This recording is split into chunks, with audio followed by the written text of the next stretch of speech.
Once upon a time, there was a little girl named Cinderella. She grew up with her dad as her best friend. One day, her dad remarried. Her new stepmother had 2 stepdaughters already, and they became her stepsisters. Unfortunately, her father passed away, and her stepmother and stepsisters became evil. They used her as a slave. She would cook, she would clean, and she'd do anything that they commanded her to do. She ended up making friends with the mice and birds that lived around her house because she was never allowed to go outside of the house. One day, while Cinderella was cleaning the floors as usual for the 50th time in 1 hour, she heard her stepmother and stepsisters walk in the door. "Why, Mother, we received a letter." "Yeah, we did. What's it about?" Girls. Let's open it together." They opened the letter, and it read, "The prince is hosting a grand ball for all the fair young ladies in the kingdom. It will be tonight at 6. She closed the letter and threw it on the ground. "Oh my goodness, I have to go get ready for the ball." "Me too, I need to find a gown." They quickly ran away. Cinderella reached down and looked at the letter and reached up to her stepmother and said, "Stepmother, may I please go to the ball if I finish all of my chores and I'm ready and I have a gown and everything?"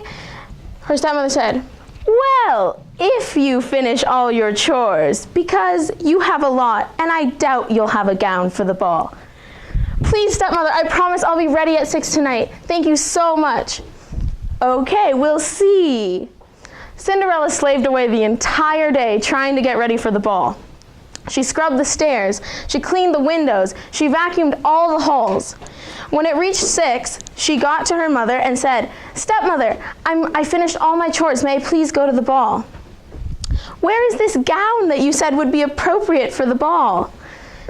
She quickly sighed to herself and thought, "I only have one dress and it's the one my dad gave to me when I was little."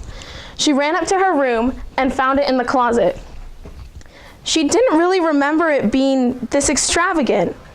While she had been cleaning all day, the little mice and birds had collected beads and ribbons from the stepsisters and added it onto her gown to make it more magnificent. She quickly slipped it on and ran down the stairs. Her stepsisters were waiting at the bottom. "Hey, wait a minute, isn't that my bead? Aren't those my ribbons? How dare you?" They ran over to her and ripped off all the ribbons off her dress, and she was left with scraps. She went on the floor and started crying as her stepmother and stepsisters left. As she was crying, a fairy godmother appeared. "Whoo, my dear, why are you crying?" "I wanted to go to the ball tonight, but I don't have a gown anymore." "Nonsense, my dear. Let's get you a gown." She gave her a gown, she turned the mice into horses and the pumpkins into a carriage.